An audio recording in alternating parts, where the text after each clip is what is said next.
start smoking.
Start smoking.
Start smoking.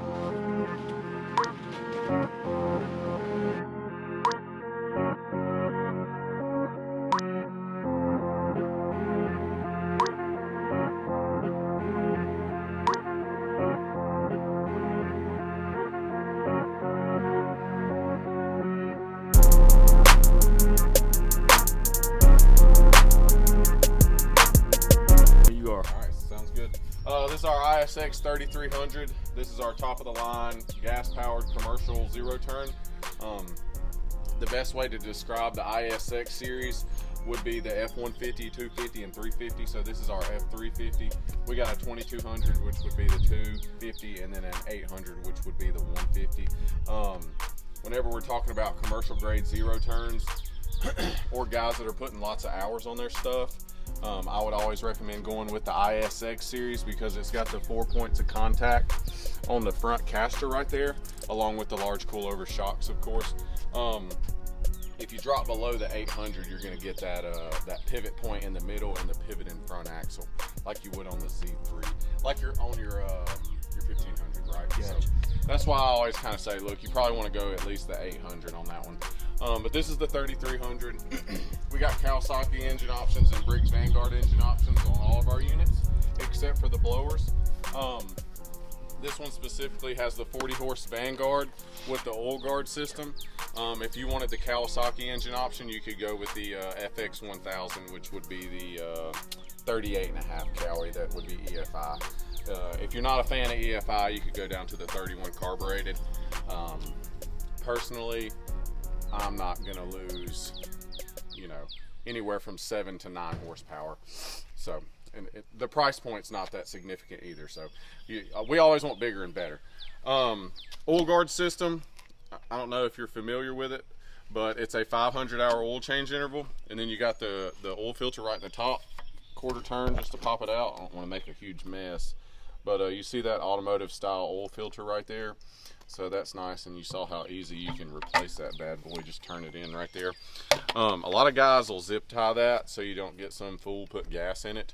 You would think not to do that, but with the oil filter in the top, you know, you never know. Some people will do that stuff. And then if you want to look at the drain right there, yeah, right. Can you see it right there? Yep. That drain right there, you know, you put your oil pan up under there, you turn it, and it's coming right out. So unlike your typical engine filters that are on the side, you're not going to make a huge mess. 500-hour oil change intervals. It's a 6-quart system. You got 5 quarts in the aluminum reservoir stored on the outside of the unit, and then 1 quart inside the engine at all times. It's a dry sump system, so it's always pumping new oil into the engine. So if you were imagining, for the ones that aren't familiar with dry sump systems, if you had your pan right here and it's sucking from here and you have it on a hill for an extended period of time, it would possibly starve the engine of the oil. But with the dry sump system, it's always pumping, so that'll never happen with a dry sump system. And that oil guard system is exclusive to Vanguard. So personally, if I were running a business and I knew I was putting a lot of hours on my engine and unit, I would go with the oil guard every time. But that's just me. I'll run into guys that are married to Kawasaki, and you know, that's a strong engine too. But the 500-hour oil change interval is a game changer to me. And on top of all that, there's no 20-hour break-in service. So once that thing comes out of the crate, you got 500 hours to it, and you're ready to roll.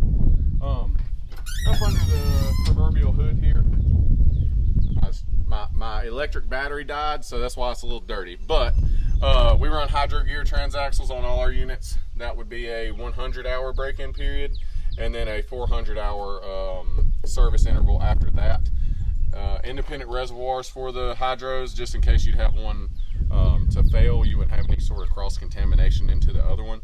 And then one of the things that I like about our unit, specifically on the zero turns, you can see right down to the bottom right there. So when you do go to blow your stuff out, you're not getting that kickback right in your face as much. It'll go right down the bottom, which makes it easier on you.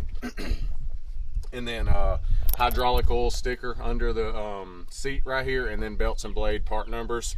You got your part numbers right there, so you know. I know we all go home and read the owner's manual and whatnot. So if and when you need that information, it's right there. So that's nice. Dual tanks on this bad boy, 11 gallons altogether. You got 5.5 in each one, which helps to balance the machine out. And I feel like that gives you a bit of an option in terms of, like, if you know you're about to hit a certain property with a hill, you can kind of play that game on how you want to weigh the engine out and whatnot. And then you got your switcher right here, so that's nice. Cup holder right here, and then your gas gauges. Suspension seat comes standard on all the ISX series. You got an optional headrest. You got reclines on the left. Turn that bad boy, you recline it, you know, nothing crazy, but got a little option there. Adjustable, what are those called? Armrest. Armrest, yeah, thanks for that. Adjustable armrest, and then you got lumbar support on the right, so you can kind of flip that thing in and give your back a little bit of extra support. And then of course it's the floating seat, so you can turn that wherever you want it to dial it in towards your weight, and then also it'll slide forward too. So the whole selling point on the Ferris is obviously our independent suspension paired with the suspension seat. That's going to be more comfortable than anything else in the market, because we're only guys with the independent suspension. Deck options, tire size, hydros or parkers, engines, you know, whatever categories I guess you'd call it that you use to compare lawnmowers, price points, they're all about the same cut quality, but when you're talking about the comfort, we're head and shoulders above everybody else because we have the suspension. So like I mentioned before, 4 points of contact on the front caster and the large coilover shocks on the front and on the back of the unit, and those are also adjustable like your ATVs and your side-by-sides. So as you're going over that rough terrain, you can see and you can feel that suspension working. And a lot of guys that aren't familiar with our brand will claim that suspension component makes the Ferris scalp. I call that more of an operator error or an operator issue, because our deck is connected to the suspension component. So as you're going over that rough terrain, the deck will stay level, right? But I'm not going to say that you're never going to scalp anything, because if you go hit a pothole, you know, that's, you know, 12 inches deep, 12 inches wide, it's going to do something. So I'd probably dodge those. And then you'll get other guys that say that it dips whenever you stop going fast. Well, if we know that we're about to stop, we should probably slow down, right? So You got to know your yards. you know what I'm saying? So it's like, it'll scalp if you're not operating the machine correctly. So yes, you know. 3300 has 60-inch deck options and 72-inch deck options, and then the 22 and the 800 have 52 and 60-inch deck options. Every deck on a Ferris is going to be fabricated. You won't see a stamped deck. It's 10 gauge steel throughout, and then another layer of 7 gauge steel where the spindle is at to give the spindle some extra support, and then another layer of steel on the trim edge right here, and on the front side right there. So makes your deck a little more durable right there. Specifically if you got guys that are running crews, and you know how that is. It's not mine, so I'm gonna ride it hard and hang it up wet, and it doesn't matter if it breaks, you know what I mean? So that gives you some peace of mind in terms of the deck. Also, another cool feature on our new 60 and 72-inch deck, replaceable anti-scalp wheel.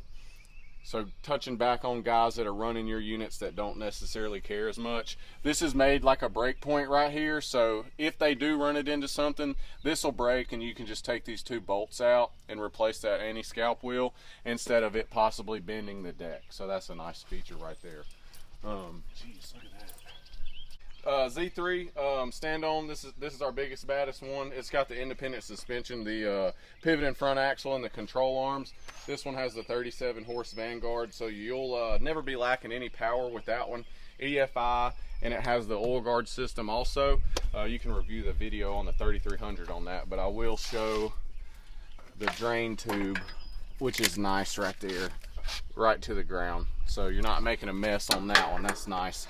52, 60, and 72-inch deck options on this one. The cast iron greasable spindles, grease points right in the top. This one comes with the 24-inch tires. These are the Kenda wheels. That's what I was going to ask. Does it come with those? It does not come with those. You can order those. Some guys really like them. Some guys don't like them as much. I'm indifferent about it. It's like, how many flat tires do you have throughout the year? Or, you know, if you have a lot, maybe you want to consider that. If you don't, maybe you want to stick to plugging them, you know what I mean? So, top speed on this unit is 12 miles an hour. Cool feature right here. We got the variable speed control. So there's 4 settings. So it'll go 12, 10, 8, 6. So if you're, you know, wide open across a parking lot in an open field, you're 12 miles an hour. Okay. Smaller hands, tight spot, on a hill, somebody new, whatever it is, you can kind of tone them back and put a little bit of a governor on them, which is real nice. So you adjust the speed with this right here? Yeah. It kind of just, you know, stops I got you. the sticks from going forward. Got you. I see what you're saying. That's like a nice, safety feature. That's a nice feature for sure. Got you. 11-gallon fuel tank right in the middle, engine in the middle, low center of gravity, wide stance. It's hanging hills. If you got the nuts to get it on the hill, it's probably gonna hold it. It's kind of how I say it, which isn't very professional, but it gives you a good, you know, idea of what it can do. Yeah, that's the point. Exactly. You know, so I just kind of cut it straight. The pad right here, a lot of guys are not running those. They're running just the flat pads. It's hugging your thighs and it's hugging your knees. So when you step on there, your knees are bent and they're going right in there. So that gives you some, you know, nice comfort right there. And then along with the suspension platform, which would essentially act as your suspension seat. And you can see that shock in the middle, absorbing any sort of beating that you're going to take day in and day out. And you can also adjust those settings right there with removing that pin and adjusting that bolt in those 5 settings right there. That would just have to be something that you get acclimated to as you are getting used to your machine and whatnot. Z1, you got 36-inch deck or 48-inch deck options. The 36, in my opinion, is really good because if you have a lot of gates, you can get through most gates. If they got a smaller than a 36-inch gate, I just ain't picking up the property. Sorry. Yeah, I'm 48 right now. Yeah, 19 horsepower Cowie on this one, or you can get the 23 Vanguard. If you get the 36, if you get the 48, it would be a 22 Cowie or a 23 Vanguard. No oil guard on these. 11-inch casters on the front. All our casters are flat freeze. Independent reservoirs on the hydro gears, just like that. That's on all of them. That's standard for Ferris. And then it also has the this is not the suspension, but the variable speed control. So the top speed's 8 miles an hour on this one. There's only 3 settings, so it would go 8, 6, 4. So a little tone back right there, which is nice. 5-gallon fuel tank right here in the middle. This thing ain't hanging heels great because it's real narrow. Like I said, this is more for your cookie cutters. But what I noticed with ours compared to a lot of guys, their tires are a lot smaller than ours. Yeah, those are some nice tires. These are 22-inch tires.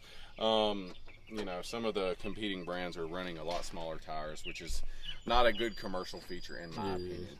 And then you got your suspension platform just like on the Z3. So like I said, this is essentially our F-150 of the stand-ons. We got a Z2 that would essentially be the 250, and then the Z3, which is essentially the 350.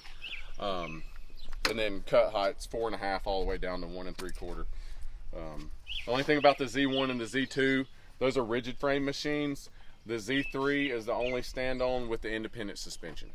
So the caster or the control arms going to the casters and the pit and front axle. So. Yeah.